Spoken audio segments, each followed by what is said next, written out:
Salut, aujourd'hui on se retrouve pour une séance dos biceps. Comment rattraper un retard sur le dos, comment faire quand on a un point faible dos, que votre dos a moins d'épaisseur ou de largeur que le reste du corps, que votre dos fait tache, etc. Moi en tout cas personnellement j'ai un point faible sur le dos, j'ai un retard sur le dos. Donc comment l'entraîner pour rattraper son retard et corriger ce point faible? Abonne-toi pour qu'on fasse ça sur plein d'autres muscles et ne rien rater. Sur ce on est parti tout de suite. Pour dire adieu à ce retard dos, à ce point faible dos, déjà il faut savoir qu'il est préférable d'abandonner la quête du lourd. On dit souvent qu'il faut commencer par des exercices polyarticulaires et travailler lourd. Alors oui, mais quand c'est un point faible ou un retard, il vaut mieux éviter. Ça va être mieux en effet de se concentrer sur la recherche des sensations avec des exercices qui vous stimulent au maximum, sur lesquels vous avez des bonnes sensations. Évidemment, si vous êtes débutant, le mieux sera toujours de faire des exercices basiques en lourd. De toute façon, vous allez très vite voir si votre dos est en point fort ou en point faible. Soit vous aurez très rapidement au bout de vos séances dos, un dos harmonieux, large et épais, soit vous aurez très rapidement un dos comme moi avec des déséquilibres, des petits trous, etc. Et de toute façon vous allez vous en rendre compte assez vite. Et donc si vous avez ce point faible dos, ce retard dos, il va falloir apporter une approche particulière lors de vos entraînements, ce qu'on va faire aujourd'hui. Et pour cela il faut définir chaque retard. Donc si vous avez plus ou moins un retard sur l'épaisseur ou sur la largeur par exemple. Déjà il faut savoir que dans le dos on a deux manières de le travailler. On va vulgariser, vous avez la largeur du dos et l'épaisseur du dos. Dans la largeur du dos vous allez prendre en compte les grands ronds, le grand dorsal, mais aussi à plus petite mesure, l'infraépineux, le petit rond. C'est des plus petits muscles, mais qui ont quand même leur importance. On peut aussi rajouter le deltoïde postérieur, même si on pourrait le mettre à part avec une méthode à travailler à part. Et ensuite, vous allez avoir l'épaisseur du dos, avec cette fois-ci les lombaires sur le bas, mais aussi les rhomboïdes, les trapèzes, moyen, supérieur, inférieur. Donc pour construire la séance dos, on va avoir besoin des deux mouvements, épaisseur et largeur. Donc pour les séparer dans ces deux catégories, comment on va faire? Dès que vos coudes sont orientés vers le bas et vers l'extérieur, et ben là on va cibler la largeur avec le grand dorsal, le grand rond, etc. Donc on peut mettre toute une catégorie d'exercices dans la catégorie largeur. Et dès que les coudes vont être vers l'arrière, on va plus être dans l'épaisseur avec les lombaires, les rhomboïdes, les trapèzes. À partir de là, on a deux catégories d'exercices, épaisseur, largeur. Et à partir de là, vous avez tout ce qu'il faut pour travailler le dos, épaisseur, largeur. Donc tous les exos à faire, ça va être que des variantes diverses et variées, adaptées à vous ou non, qui vont désengager ou engager certains muscles, biceps, arrière d'épaule, trapèze. Donc on va construire notre séance comme ça. Ici on va rattraper la largeur, donc on va focus sur la largeur, on va mettre un petit peu d'épaisseur. On va essayer aussi d'engager un petit peu plus les biceps et trapèzes supérieurs que j'ai en retard, puisque moi je le rappelle, mon dos c'est mon retard et point faible. Et c'est comme ça qu'on va pouvoir construire sa séance avec les variantes les plus adaptées à chacun en fonction de vos besoins. Pour construire votre séance dos, n'hésitez pas à vous rappeler que les clés d'un équilibre d'un dos esthétique, ça va être un bon rapport entre les dorsaux et les lombaires, un bon rapport entre le grand dorsal et le grand rond, et un bon rapport entre les trapèzes supérieurs et inférieurs. Si vous avez cet équilibre là, normalement vous aurez un gros dos. Ça peut être le cas chez les points forts. Un point faible, vous aurez certaines parties qui seront plus développées, il faudra alors évidemment travailler sur les autres, et c'est comme ça qu'on construit sa séance dos. Donc en premier exercice, je vais commencer par des tractions pronation en prise large. Pourquoi cet exercice? Parce qu'il est déjà polyarticulaire et il va engager quasiment tous les muscles du dos pour épaisseur, largeur. Enfin, on va pratiquement tout engager. Donc en premier exo, c'est super. Puis je vais pouvoir le lester un petit peu afin de rajouter du poids et travailler un petit peu en force aussi. Ça va être un petit peu le premier exo général, puis après on va pouvoir passer à la suite. Si vous avez un point fort, vous prenez pas la tête, vous prenez juste les exercices qui ne vous font pas mal et qui sont efficaces sur vous, et vous les faites en lourd. Si vous avez comme moi et comme le cas de cette vidéo, un point faible, un retard, on choisit des exos avec les variantes qui nous travaillent et qui nous stimulent avec des sensations le plus possible, tout en focus sur la largeur ou l'épaisseur. Moi ici la largeur, en continuant de faire l'épaisseur, en engageant plus ou moins certains muscles. Ici moi, ça va être les biceps, trapèze supérieur, largeur en focus. Et on va quand même tout travailler dans cette séance complète que je vais te montrer, avec donc largeur, grand dorsal, grand rond, etc. et épaisseur avec trapèze, rhomboïde. Vous avez deux groupes, et dans ces deux groupes, des tas de variantes que vous adaptez pour vous. Voilà, là je pense que c'est simple et que vous avez bien compris.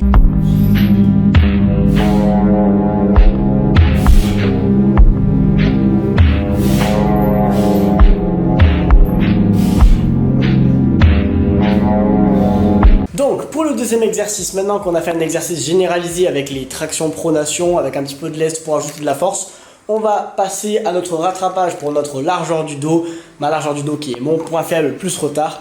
Donc en premier exercice évidemment on va ajouter donc un tirage vertical puisqu'on va avoir le coude qui va être orienté vers le bas et l'extérieur, donc c'est un tirage vertical et donc ça travaille la largeur. Vu qu'il faut faire ça pour travailler notre largeur, qu'est-ce que je vais choisir comme variante et comme exercice? Un tirage vertical en unilatéral pour avoir plus d'amplitude et pour pouvoir faire une légère torsion et gagner le max de centimètres pour détruire le plus possible la fibre. Donc le but ici c'est d'avoir le plus d'amplitude, donc on va travailler en unilatéral à la poulie parce que j'ai les meilleures sensations et rappelons-le, la sensation c'est l'essentiel dans ces cas-là pour attraper un point faible. Donc je vais vous montrer ce petit exo unilatéral en tirage vertical à la poulie. C'est parti, on va s'exterminer le dos.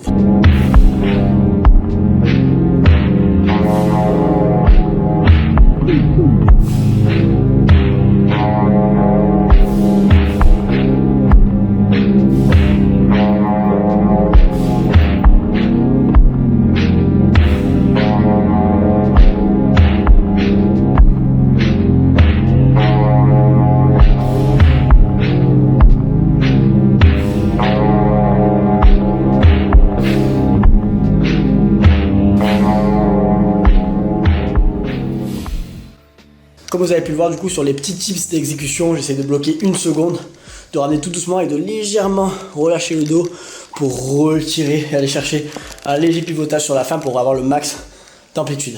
Je travaille un petit peu lourd, le but c'est quand même d'avoir un très bon contrôle sur le mouvement. Et donc là on est vraiment sur le focus de la largeur. Après on fera donc un petit exo épaisseur quand même pour en avoir un. Puis après on refocusera la largeur. Puis on fera arrière d'épaule et un petit peu de biceps. Vous allez voir d'ailleurs que niveau ressenti vous êtes vraiment pas mal et vous allez avoir une congestion incroyable. Notamment sur les exos par exemple en unilatéral. Donc en troisième exo on va faire un mouvement donc pour l'épaisseur du dos. Donc avec les coudes qui vont remonter vers le haut, vers l'arrière. Donc pour cela, on va faire une variante de rowing. Alors le rowing, vous pouvez le faire avec une haltère, deux haltères, des barres, des poulies, tout ce que vous voulez. Ici, on va le faire à la poulie. Je vais vous expliquer pourquoi. On va mettre tout simplement le câble en bas et on va venir tirer derrière. Je vais vous expliquer pourquoi. De 1, parce que je vais pouvoir le faire en unilatéral. Le fait de le faire en unilatéral, ça va faire que je vais avoir des meilleures sensations et plus d'étirement, plus d'amplitude, donc détruire plus de fibres et donc plus de gains. Entre autres, je vulgarise, mais surtout pour pouvoir faire en unilatéral. On peut le faire avec haltère aussi, vous allez me dire en unilatéral. Alors oui, je cherche l'unilatéralité, donc ça on va l'avoir grâce à la poulie. Oui, on pourrait le faire aux haltères, mais pourquoi la poulie? Simplement parce que déjà, poulie en unilatéral, j'aurai plus d'amplitude que les haltères en unilatéral, donc il y aura plus d'amplitude, une meilleure trajectoire, donc beaucoup mieux, ainsi que de meilleures sensations. Et on le rappelle, pour un point faible, un retard, le mieux c'est les sensations. Donc là, unilatéral, le tout fait que pour moi, parce qu'on le rappelle, le choix des exercices c'est pour soi, pour mon retard et pour mon point faible, je vais choisir cette variante de rowing en unilatéral à la poulie. C'est pour ça que je l'ai mis, c'est parti.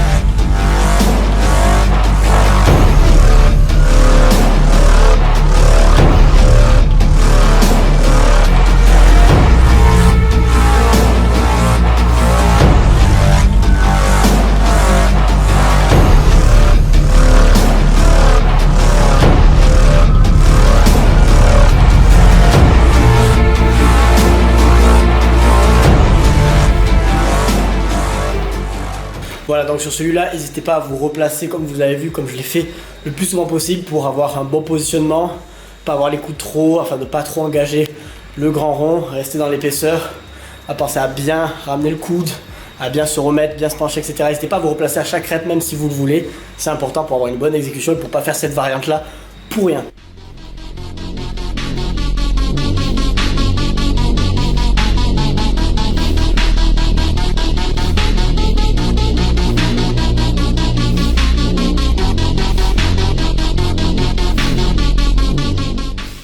Bon allez, là on part pour la dernière série. Vous allez voir qu'on a déjà une congestion de fou furieux. Je suis épuisé déjà musculairement parlant et nerveusement parlant. Donc on va bien se finir avec encore une petite série. Puis après on passe au pullover. Dernier exercice dos où pareil on va un peu plus généraliser, même si on a quand même un léger focus sur la largeur. Il y aura une petite variante que je vais vous expliquer. Après on passera au focus arrière d'épaule et au léger focus biceps. On le rappelle, l'arrière d'épaule et le biceps ont été un petit peu engagés au cours des exercices qu'on a déjà fait.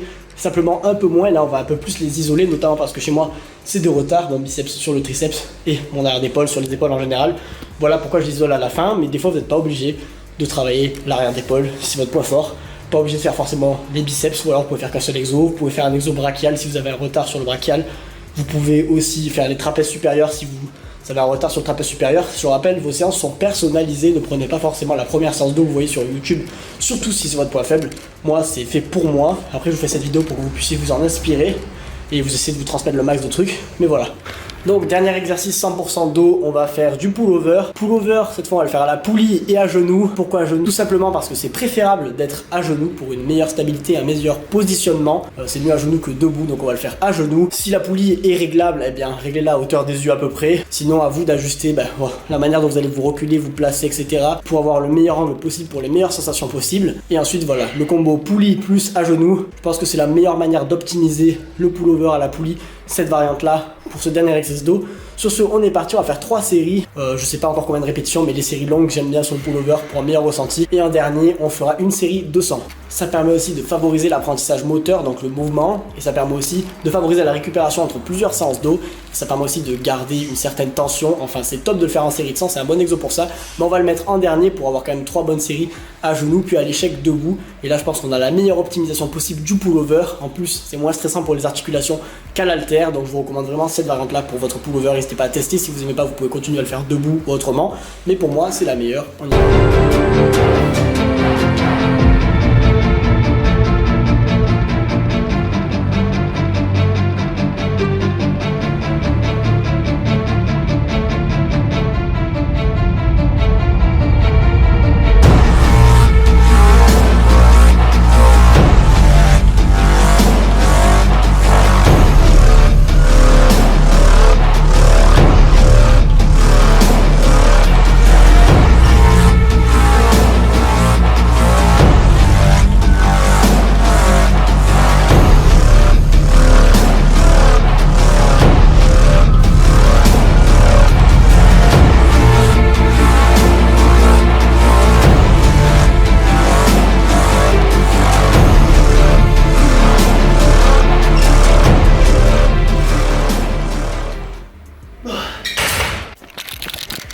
Ok, là c'est moi après avoir fini la série de 100. Du coup là, je peux vous assurer que vous allez avoir la meilleure congestion de dos que vous avez eu de votre vie.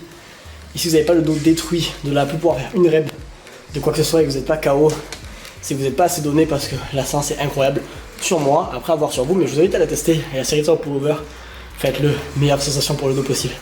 On passe tout de suite avec un exo que j'ai choisi. Là il y en a plein, un exo arrière d'épaule, parce qu'il faut que je rattrape mon retard. Petit exo arrière d'épaule, sachant que je rattrape mon arrière d'épaule aussi dans les séances épaules, donc pour avoir plus d'énergie, plus de jus, parce que là forcément je le mets en fin de séance. Petit exo arrière d'épaule, on finira avec les biceps et c'est terminé.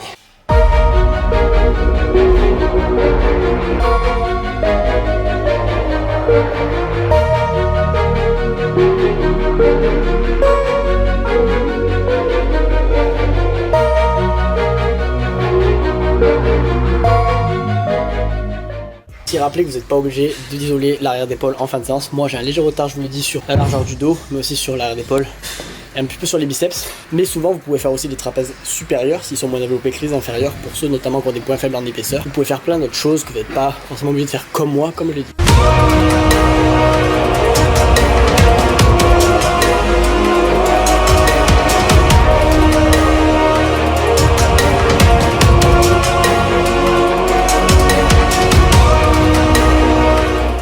Donc là pour le dernier on finit avec les biceps, donc je fais qu'un seul exo. Pourquoi?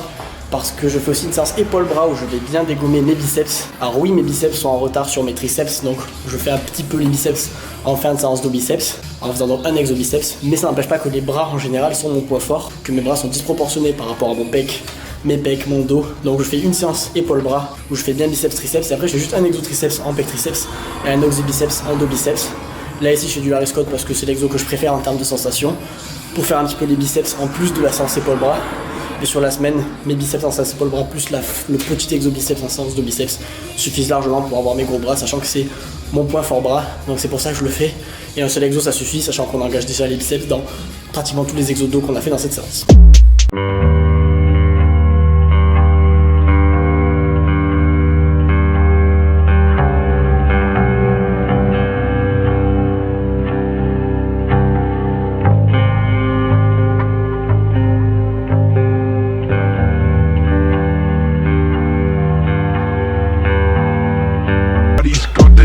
voilà les gars, fin de cette petite séance dos, rattrapage, point faible, retard, dos. Donc dans cette séance dos, biceps, où on a vraiment mis l'accent sur le rattrapage du retard, point faible, dos, principalement aussi sur la largeur, l'arrière d'épaule aussi. Donc voilà, je vais plus vous montrer mes exos, pourquoi je les fais, comment on fait un petit peu sa séance dos, comment on rattrape le retard, un point faible. J'ai essayé d'un petit peu tout aborder dans cette vidéo tout en expliquant rapidement et simplement, histoire que vous puissiez assimiler. N'hésitez pas à aller prendre d'autres infos ailleurs, n'hésitez pas à lire, n'hésitez pas à lire de Lavier, je mets un lien en description, mais n'hésitez pas surtout oui à vous renseigner au maximum. Je suis là pour ça. N'hésite pas à liker si la vidéo t'a plu, à t'abonner pour qu'on fasse ça sur d'autres muscles. J'espère que ça vous a plu. N'hésite pas à venir sur Instagram pour me poser tes questions. Je te mets le lien en description, je répondrai à tous vos DM. En tout cas, voilà, j'espère que cette petite séance vous plaira. Moi, elle m'a fait une congestion incroyable. J'ai pas trop posé, pas trop montré mon physique parce que je suis pas trop à l'aise vis-à-vis de mon dos. Je le trouve pas assez ouf pour l'instant. On se dit à très bientôt. Ciao, ciao.